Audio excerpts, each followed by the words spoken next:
early day. So the aroma coffee is on me. You got it already. Okay, good. Wow. So everyone, I just want to introduce again, thank you for sharing. And as I said, Mike's going to do a presentation for a bit, and then we'll open it up for questions. I'll just ask you to mute your microphones while he's talking. Mike Hollander is well known to our community and to our congregation. Mike has been educator in Israel after making Aliyah in the 80s. We'll tell you a bit more about that probably very briefly, but I think many of us know his background growing up here in Vancouver. His mom's still very much in our community. And Mike is my go-to guide when I'm in Israel. And we've been able to stay in touch throughout all of this. And his children and Mike are doing some incredible things on the tzedakah front and the chesed front. On the ground there in Israel. So I'm just going to turn it over to you, Mike. I'll ask everybody if you could to mute your microphones, or I'll mute them for you. Mike, take it away. Well, thank you. Good evening, good morning, depending on where you are. I will say one thing at the beginning, and that is that we're all in a very different place. We may be in a different time zone, only 9 hours apart, but I think that we are, I should say that we're definitely in a different place today than we were before October the 7th. It's a pleasure to get up early at 4:20, and don't feel bad about getting up. I actually set my alarm for 4:20, Rabbi, and at about 4:17, I heard a really, really, really loud noise outside. We sleep with the window. Well, believe it or not, it was 30 degrees yesterday. I live in Modi'in, a town in central Israel, 30, that's Celsius. And so we sleep sometimes. The air conditioner, we always sleep with the window a little bit open since October 7th, in case you can hear in the distance either a siren, or the siren isn't so distant, but the thud of Iron Dome a little bit in the distance. But we also have an incessant noise of very loud airplanes over our head. And we're not really close to an Air Force base, but all of a sudden about 4:15, my wife is like, is that an airplane or a helicopter? I'm like, it's a few airplanes. So it's pretty consistent. I grew up in Vancouver. It's always a pleasure to speak to people who don't make fun of my accent. So if I say out and about, the only person who in this conversation will think that it's funny will probably be the rabbi. So welcome. I made Aliyah in 1988, as Rabbi Dan said, married a woman from New York. So we are what I call Israelis by choice, and our 3 kids are all born in Israel. And maybe what I'll do is take about 15, 20 minutes to explain about, one person of the 10 million, or one family out of the 10 million Israelis, what's happening, how we see what's happening in the past month almost now. I'm not a political analyst. I'm not a military analyst. I have opinions, as all of you I'm sure have opinions, but what I say is not Torah Misinai in terms of politics or in terms of military stuff, but I'll be happy to engage any questions. We have 3 kids, a 30-year-old son, married, who's together with his wife are bringing us our first grandchild in January, so we're excited about that. And they live in Tel Aviv. She's a social worker who works with kids at risk, and the village that she works at has been closed until just last week, so she's now about 10 days back to work. So there's about a 2.5-week period where kids who are in a village for youth at risk were not, just to put that in context. And she started her master's in social work. It's her 2nd year, except the academic year has been delayed this year. They were supposed to start studies after the holidays. Everything in Israel is always Acharei Chagim, after the holidays. My joke is always, what holiday is it? But it's clearly the high holidays. So now the academic year, instead of October 16th, I think, has been set back to December 6th, at least. Might take a little bit longer, because tens of thousands of students and tens of thousands and thousands of teachers and professors and academics are all on reserve duty. So there's nobody really to teach, and there's nobody really to study. My son is a contractor. His employees are all Arab Palestinians from the West Bank, and none of them have been able to come to work, like the almost 170,000 Palestinians who work for Israeli enterprises in Israel, and those who work in the West Bank. They haven't been allowed to come into work. So there's an economic effect of 200,000 wage earners in the West Bank at 2.5 million. People oftentimes forget that that's happening as well. A little bracket on the news last night, one of the internal issues debates within Israel is whether or not the Israeli government should transfer tens of millions of shekels to the Palestinian Authority in the West Bank of garnered wages from Palestinians working for Israeli employees, like my son's employers, and the finance minister doesn't want that to happen because that would empower the Palestinian Authority, but yet the prime minister wants that to happen because it would strengthen the Palestinian Authority. Again, West Bank, not Gaza. Complicated. So my eldest son, was called into reserve duty. He unfortunately spent about 50 days in Gaza in 2014 as a soldier. And to put it in context, when he was in 2014, he was part of the medical team. He was a medic and he was working with the doctor in the unit, and they had a multi-casualty incident back in 2014, which was one of the worst in the war. And in that incident, there was a team from the Special Forces unit that he was in. I was embedded in a house, and I'm talking 9 years ago. Whoever has their microphone on, please mute themselves, or Rabbi Dan if you can. And the entire team was in a booby-trapped house in Gaza on top of a tunnel, and everybody on the team, about 15, 16 guys, rather injured. 3 of them were killed, and that was a multi-casualty incident. Just to put that in context, 2 days ago, there were 11 soldiers from the Givati Brigade who were killed in an armored personnel carrier inside of Gaza. So the numbers are very different from the last major operation in Gaza, just to put that in some context. So he was called into reserve duty, spent about 10 days with his unit up in the north, waiting for things to break out in the north. And after about 10 days, he said to the doctor, I said, look, I've got a business that I got to try to keep alive. There's a lot of people that are here waiting for something to happen, but can I go back to work? And then when something happens, I'll come back. So he said, yeah. Our middle child, our daughter is 28. She is a special needs teacher for a psychiatric hospital in Tzfat. Only this week did they start to go back to school in the hospital. But many of the faculty, including her, who live in close proximity to the border, were told by the government or were recommended by the community to leave. So my daughter is one of hundreds of thousands of internal refugees who can't get into their house. It's not a closed military zone where she lives. Her girlfriend lives in Metula. You Canadians know Metula, right at the border with Lebanon, where Canada Center is, and they have not been in their house, my daughter's girlfriends, for exactly a month. There's a group of soldiers inside of their house looking and waiting for something to happen from Hezbollah. So they're wandering between our house in Modin and my daughter-in-law, my son-in-law's parents in Jerusalem. My son-in-law doesn't do reserve duty. He was in Gaza in 2014 also. But he doesn't do reserve duty because he's just recuperating from lymphoma. And that leaves our youngest, our number 3, 25-year-old, who is in the reserves. He was in a very small unit in the Air Force, the search and rescue unit, that in the first 36 hours of the 7th and 8th of October were very, very busy. In fact, they were busier in 36 hours with more helicopter airborne rescues than they were in the entire 50 days in the Gaza operation. So just to, again, contextualize how enormous this is, just in terms of numbers and the impact that it has from a military point of view, just the story of our 2 sons. And he, of course, he finished his military service, traveled, is working and is looking for work, and was called into reserve duty. So I have to keep it quiet because he's sleeping just over there, and he's supposed to go back to his base in about 3.5 hours. And there are just hundreds of guys there waiting, literally waiting for whatever is going to happen I should say in another bracket that it seems like Israel is fighting a war against Hamas, not the Palestinians, but against Hamas. But every time you open the news here, and I don't know if you get that in the second or third lines of I will put a caveat. I log on every couple of days to the Vancouver Sun website and CBC Canada, and I try to look for headlines of what's happening here. And it's definitely no longer page 1, maybe not even page 2. It's way, way down there. And so the information that we get, and I looked at your website, Rabbi Dan and his team has put together an amazing collection of resources, but the Israeli news, not just the Times of Israel, but the unfolding 24/7 news on all the major networks, focuses on, they're always talking not about one front with Gaza, but they're talking about the front with Hezbollah in Lebanon. And as my eldest son said, Abba, every little incident that's happened, every little mortar that has been shot into a community on the border, and many of you as Canadians who have been to Israel know that, particularly Upper Galilee, because that's your partnership region. For those old enough, you probably remember the Kfar Yonah before Rabbi Dan's time, I think, was your partnership region. But every little incident like that, up until the 6th of October, would have been a major escalation. And there have been dozens of those. And there have been about half a dozen Israeli soldiers who've been killed on the Lebanese front. But Israel's trying to kind of keep that down.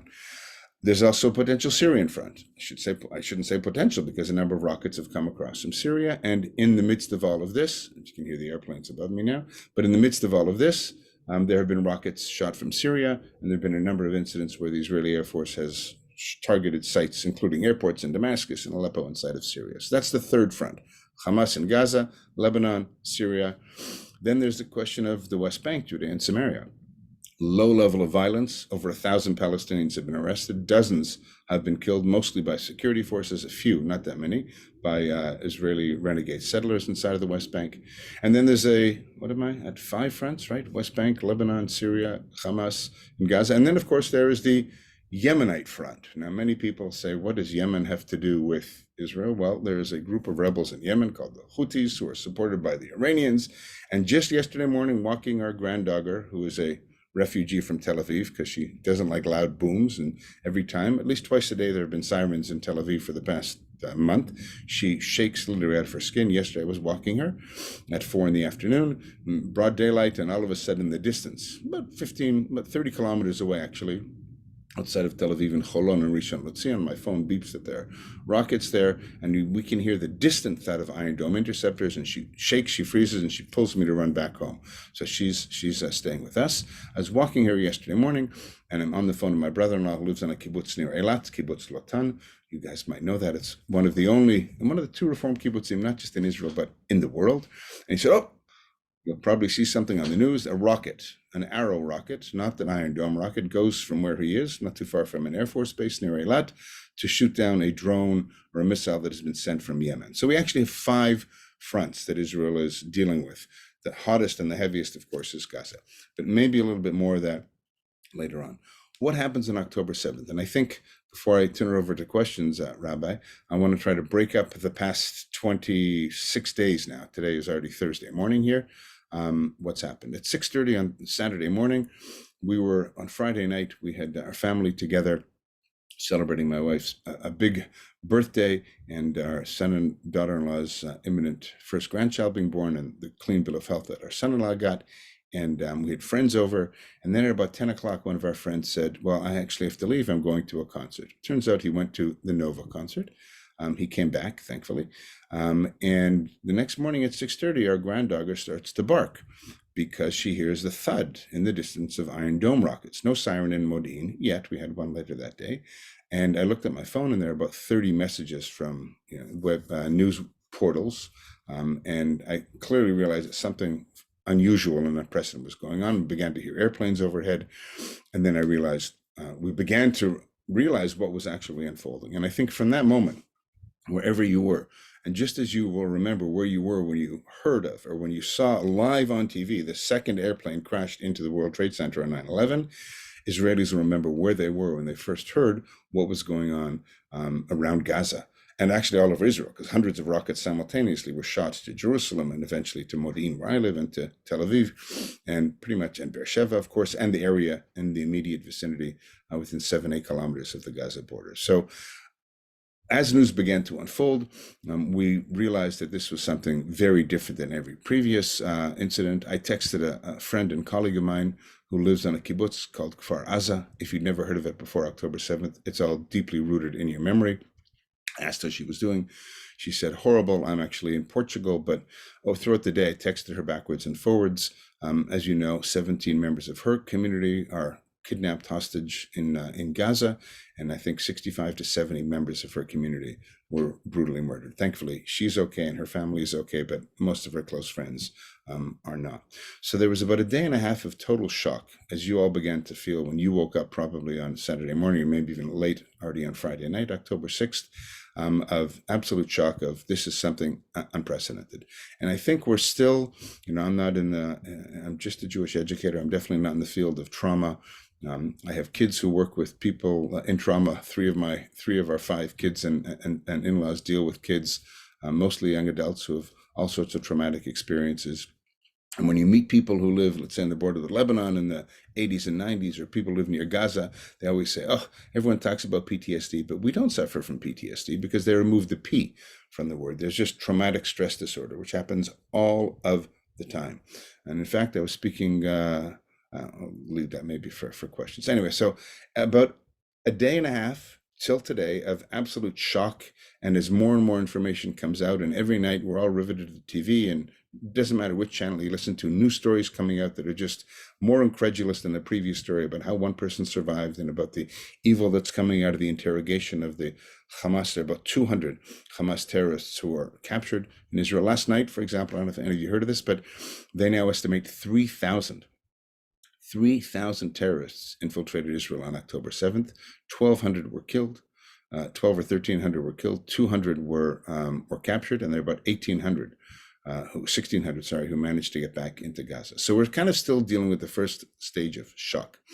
The second stage, I think, is one of response on two levels. One is the response of the military, shock of the military, and I will say that everybody I speak to is as shattered and as incredulous as Israelis were on the 6th of October, 1973, of the cockiness of Israel back then, of the unpreparedness, of the belief maybe that the most sophisticated fencing and surveillance cameras would actually be able to stop this unprecedented, heinous assault against civilians.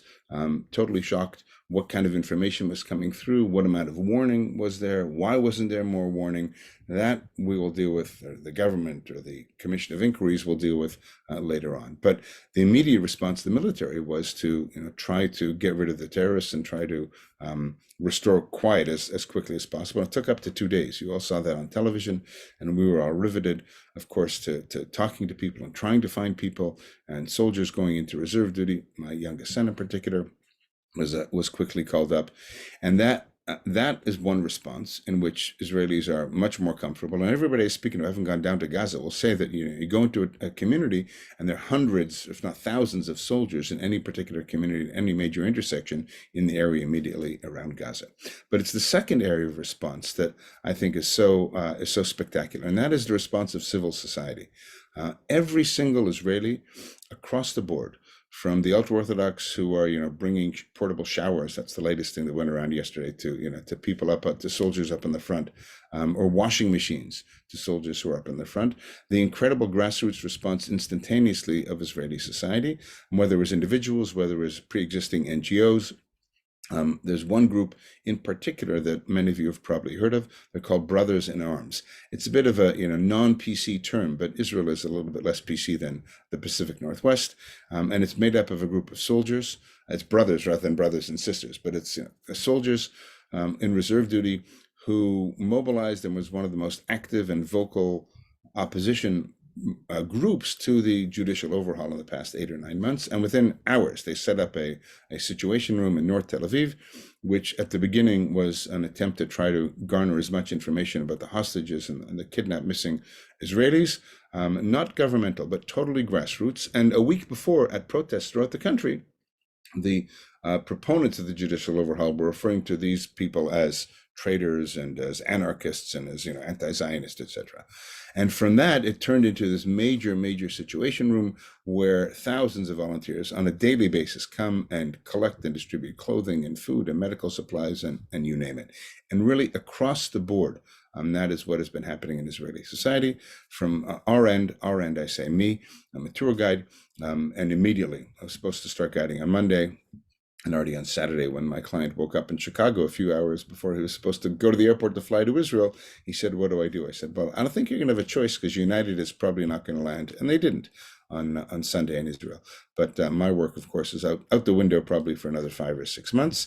But what we decided to do, and our daughter was staying with us at the time, she was with us for that Shabbat. It's not that she wasn't allowed back, but already that day, there was a message from the general secretary of the kibbutz saying, if you don't have to be here, you should not be on the kibbutz, because they're about 6 kilometers. So they weren't ordered by the government to leave, but it's up to, I think, 4 or 5 kilometers of the border with Lebanon, but it was prudent to leave, and therefore they decided they're not going to go home. And so we decided, and friends and synagogues abroad, what can we do? Immediately was to create a small fund, not as small as we had thought. And we figured, let us try in our modest way, through our support of friends and family abroad, to help in whatever way we can. And we've done that. I mean, just yesterday I spoke to a woman from Kfar Aza, and I'm waiting to get the pay box details. I'm sending her money later this morning to support the battle of one community, Kfar Aza, trying to raise awareness of the 17 members of their community alone who are missing inside of Gaza. We gave money the other day to a group of reserve soldiers if they could buy some Coleman tents to sleep. They're in the artillery and they're waiting, outside of Gaza. It's getting a little bit colder. It rained the other day. So, that kind of stuff, or headlights for soldiers, or offering afternoon activities through a not-for-profit that our son-in-law is involved in called Etgarim Challenges, which in non-wartime deals with using people who are blind running, tied together, people who have lost a limb sailing together, or bike riding with autistic young adults. My son-in-law worked with PTSD soldiers and traumatized children with all sorts of physical activities. So we've been sponsoring some of those seminars in some of the hotels. To put it in context, I spoke to a friend of mine yesterday, and she said that there are 47,000, the number she gave me, 47,000 people in Jerusalem living in hotels from next to Gaza or from the Upper Galilee, funded by the government, but they're living in hotels now for almost a month. Now, I don't know how many of you have had the opportunity, blessing or curse, to live with young children in a hotel room or two for a month, having left your house with not enough time to pack, with maybe just the clothes that you have, maybe not even your wallet, if you're lucky, your cell phone, maybe your keys to the car, maybe you don't have a car anymore, living for a month. And those people who live there, by the government, have been told, you're not going to come home at least until December, if there's a home to come to. That's just Jerusalem. That's probably a quarter or a fifth of all of it's so many in Jerusalem, because that's where there's so many hotel rooms, right? So that's going on a civil level in Israeli society, and everybody's doing what they can. Yozma, the Reform Synagogue that I'm a member of, every single day sends boxes out to soldiers connected to our community, our children, people who are on reserve duty, boxes to support the families. If you're a 35-year-old woman and your husband is a combat soldier and you've got 3 young kids at home, you might not have seen your husband. My niece lives up in the Upper Galilee. Her husband is a major general lieutenant colonel in the paratroop reserve. He has been home once for a few hours. He's got 4 daughters under the age of 8 who aren't in their community anymore because they're too close to the border with Lebanon. My niece, has been living with her mother-in-law, and just yesterday we found out that she has registered her 4 girls to academic frameworks in the community Tivon that is further from the border and is a little bit safer. So, they haven't been targeted directly. They're close, but not that close to the border with Lebanon, but it's impossible for them to live in their house. And what do you do with 4 young girls under the age of 8 and put them in an educational framework? Those are the people, the hundreds of thousands, including those adjacent to borders, but those internal refugees within Israeli society. So everybody's doing, and I mean everybody, pretty much what they can. The third thing I want to mention before I go over to questions is, I wrote this down so I won't forget, is the public space. For those who've been to Israel with me or have heard me speak in Vancouver or online, one of the reasons I left the comfort of the Pacific Northwest, it's not just because of the rain, although trust me, I really don't like rain that much, but to be able to live in a place where Jewish time and Jewish space, you're surrounded by Jewish time and Jewish space, is really a blessing. And up until the 7th of October, the public space, particularly in Tel Aviv, was filled with signs along the highway of, Netanyahu, you're leading us down the drain type of thing, or major change has to be done through consensus and compromise, and a lot of anti-judicial overhaul signs were up everywhere. Those immediately went down. I drove through Tel Aviv last week, and every single sign, B'yachad nenatzech, together we will be victorious, and the idea of support, because it doesn't matter who you were. If you were a fellow, I forget his first name, a Derausha from an Arab Muslim village up outside of Nazareth called Ixal, whose uncle, Muhammad Derausha, many of you have come across, worked at Givat Chaviva for many, many years. And his nephew was a paramedic ambulance driver and was on duty there at the rave. And he was one of the 20 Israeli Arabs who were killed, or Palestinian Israeli Bedouin farmers who were working for Israeli kibbutzim who were murdered as well. It doesn't matter who you are. The target on October 7th was anybody within Israel. Could be foreign workers. We don't know how many, but dozens of foreign workers are missing inside of Gaza. Dozens were killed as well. There are no foreign workers picking agriculture in Israel anymore. 30,000 workers from Thailand. The bulk of agricultural workers have left the country. So it doesn't matter who you were. You were seen as a legitimate target by Hamas on the 7th, and Hamas and the others who came across on October 7th. So there's this crazy sense of solidarity. And I said, and I think I spoke when I was in Vancouver in September to a few of you, and I talked about how one of the good things that came out of the judicial overhaul movement was this creation, I believe, excuse me, of a new center in Israel, a kind of from the left to the right, not radical left, not radical right, that was united in the belief in the preservation of an independent judiciary.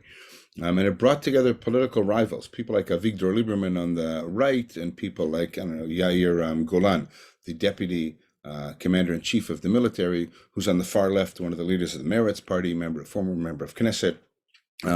It brought them together, and they would be speaking at the same rally. And I think that in September, by October 6th at least, there really was I felt a palpable sense in Israel that there was a new center that was emerging, that was the new constituency. Tragically, that Israelis weren't talking so much on the left, or weren't debating, I should say, on the left-right divide between peace with the Palestinians to give up land in the West Bank or not, but rather the issue of judicial overhaul and the unity of the center was really this, I think, positive outgrowth of what happened.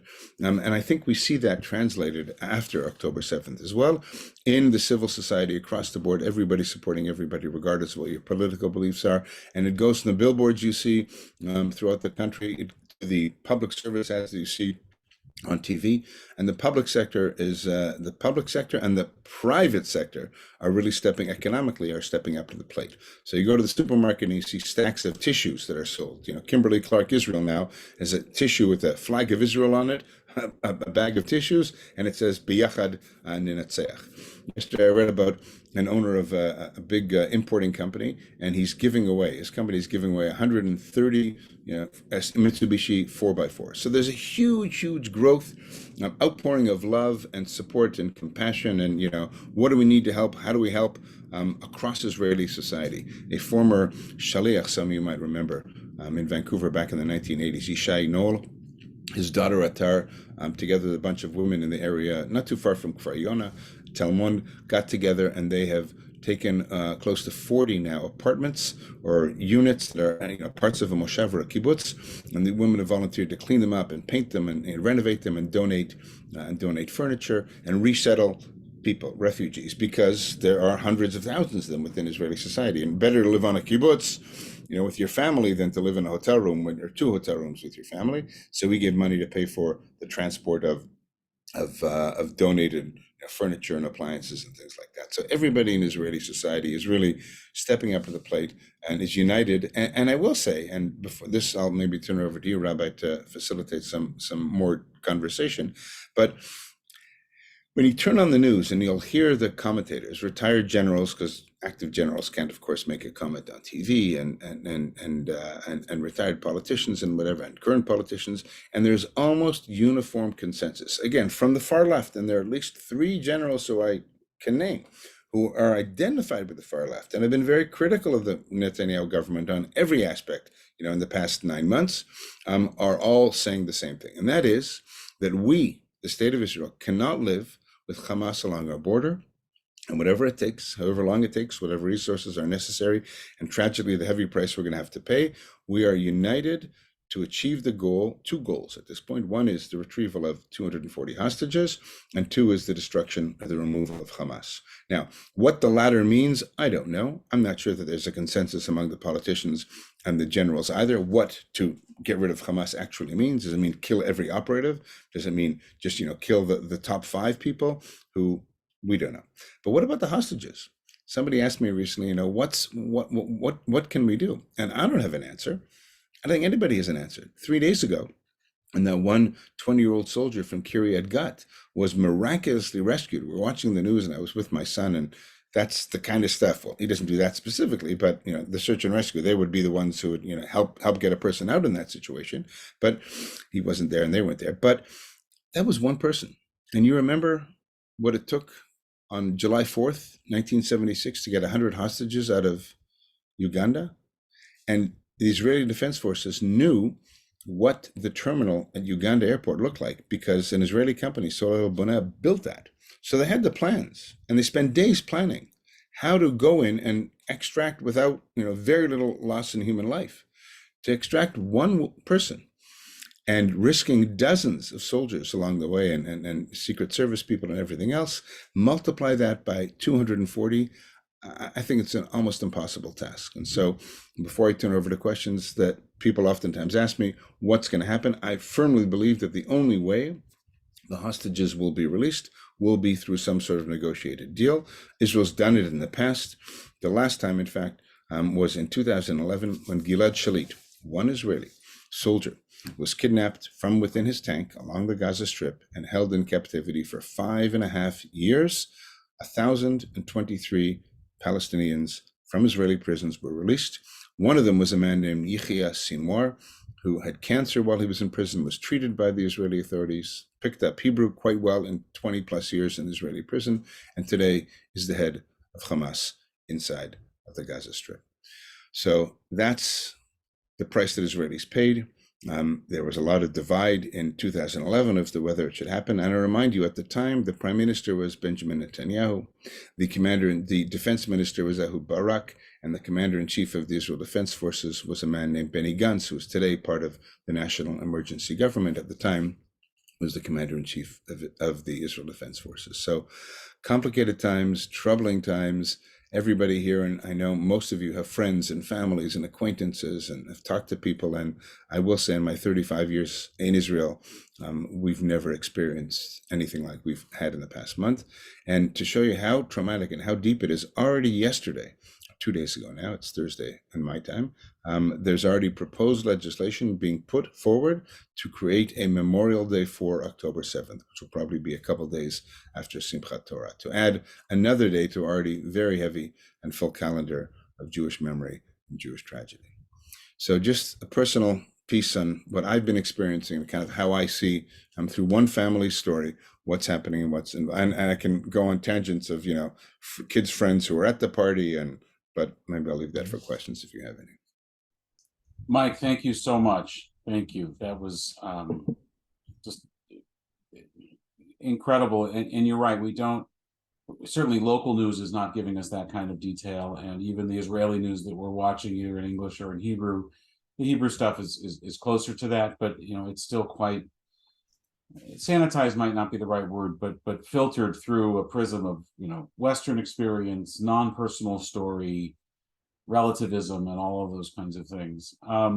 So I do want to open it up to folks for questions. We had one just before you joined us that maybe I'll start with, and this is in no particular order, and then I'll invite people to you can raise your hand on the screen if you got your camera on, or better, if you click on the raise my hand button and the reactions thing. I think we all know how to use Zoom by now. I will see it better and be able to call on you. But one of the questions that we had, Mike, was the feeling on the ground in Israel about the ground incursion into Gaza, and there seems to be, at least we've heard, some divide amongst Israelis about whether going all into Gaza and putting troops on the ground and trying to prosecute this war in such a way that it wipes out Hamas, and the risk that puts on the hostages, the feasibility of even if that can be done. We've heard that some, particularly amongst the families of the hostages, don't want the IDF to go in such a sledgehammer fashion, so to speak. I don't know. Can you enlighten us a little bit about some of the feelings on the ground about the current tactics?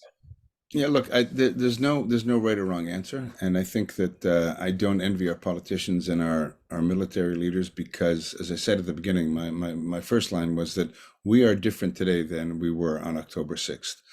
We are in an unprecedented situation where, as I said, we're talking about a 5-front potential. I mean, I don't know if you call the Houthis shooting 4 rockets toward Eilat a situation of war. Most countries in the world would definitely see that as a situation of war. So I'm going to say that we're fighting, as we speak, a 1, 2, 3, 4, 5-pronged campaign at the exact same time, and this unprecedented situation where we have 240 hostages. We might have 250 hostages. We still don't know how many hostages there are definitively, and that's something that is also absolutely mind-boggling. On a tangent, our eldest son, last week, exactly a week ago, Thursday, went to a shiva call of a friend of his friend, somebody that he knew, one of his closest friends, who he was in a youth movement with, He and his wife were at that party on Friday, Saturday, the 6th, 7th of October. And the wife, fiance, was discovered already on Saturday or Sunday and was buried. And it took over 2 weeks to identify his body before he was actually buried. And there's still somewhere in the area of 100 to 200 bodies that have not yet been identified. So there's still this lack of clarity as to exactly how many hostages there are, let alone where they are. And so I do not envy any of our decision makers in terms of that dilemma of how do you, get back the hostages on the one hand, or even find out where they are without jeopardizing them, and how do you wage a military campaign? So Israelis are committed, 100%, if we can even say that, to achieving those two goals simultaneously, without knowing exactly, the heavier the military campaign is, the greater the risk to the hostages and the greater the uncertainty of the hostages on the one hand. But on the other hand, the greater the military pressure, many analysts believe that the greater likelihood that Hamas is eventually going to say, okay, is willing to compromise because things are getting more and more and more difficult. But I'll throw it out to you, and this is a rhetorical question. I don't want anybody to answer this. What do you do when you being the Israel Defense Forces and the political leadership, that the leadership of Hamas is situated in deep tunnels underneath the biggest hospital in one of the most densely populated cities in the world? How do you do that? So I spoke to my eldest son, who, as I told you, was involved in 2014 in Tzuk Eitan operation in Gaza. And he had to go in, as I mentioned, into this house that had been booby-trapped and destroyed and collapsed. And they had to extract the team under fire. And I said, I was watching the news and hearing the tragedy of the Givati soldiers. And the Givati soldiers, just to understand, are in the midst of, or inside this, it's called an Amer, it's an armored personnel carrier, which you might not be aware of it, but the armored personnel carriers and the Merkava tanks that Israel has are all protected with a system called in Hebrew Me'il Ruach. It's a windbreaker. And it's like the Iron Dome, except it's for an armored vehicle. So the moment a rocket-propelled grenade, an RPG or a missile, anti-tank missile, is shot toward the tank, it's detected, and some electronic device detonates that destroys the rocket or shatters the rocket before it actually impacts and hits the armored personnel carrier. And it works 95, 96% of the time, but it didn't. And there, 15, 16 young Israelis were killed as a result of that. So you can have whatever military you have, whatever military protection you actually have, but you're going into, as I said to my son, you're going into a death trap. And he said, yeah, I know. And that's what happened in 2014. And at that point, 9 years ago, the Israel Defense Forces didn't go in that far. Most of the operations and the actions that happened were in close proximity to the Israeli, within Gaza, but close to Israel. And now, according to and Israeli, usually in war, Israeli journalists tell us what's actually happening. And what I see now in the news is that reports from the New York Times or satellite images from whoever are showing where there are large amassments or collections of Israeli armored personnel carriers or tanks who are going in, and it seems at this point, at least from what I saw in the news a few hours ago, trying to cut off Gaza City from the south to the north to the east, and of course the Mediterranean is to the west. And already for a month, the Israel Defense Forces has told Palestinians to go south, right? About the middle of Gaza, there's a river called, or dry riverbed, the Gaza River. Go south of that. Our main goal at this point is to target most of Hamas's positions inside the central, the city of Gaza. So how do you go in knowing that their numbers I hear are 300 miles? I have no way of knowing whether this is true. I cannot believe, my mind struggles to square that circle, how there can be 300 miles, that's 500 kilometers for us Canadians, sorry, Rabbi, you're Canadian now, 500 kilometers of concrete tunnels underground in an area that is 40 kilometers from top to bottom, north to south, and 5 to 8 kilometers wide. It's unbelievable. And that is where the Hamas leadership is. And that's maybe where the 240 or more Israeli and foreign hostages are located. How do you get them out? I don't have an answer. So there is this debate, and I think that, and I talk about this particularly, and some of you, anybody here from our trip in Eastern Europe, Dan? But I talk about this a lot when I deal with Holocaust education. This attempt in our minds to try, out of the belief, I think, the natural human instinct, that if our minds operate along what I call this axis of knowledge and understanding, the more you know of a particular subject, the better you're going to understand it. This is one of those things, like the Shoah, that the more you know, the less you're going to understand. Like, if we know there are 240 hostages, right, but we don't have the language to fully understand what that means and what that entail in order to get them out. So the cynics say that there's really nothing we can do outside of hope that we can get some of them out. But there's a good chance that we're not going to get many of those hostages. They're not going to come out alive. So, whether or not we're putting too much pressure or not enough pressure, all I know is that, as I mentioned, there's uniformity across the board from the commentators you hear in the press today of the unity of purpose of destroying Hamas without clearly, saying this means A, B, C, or D.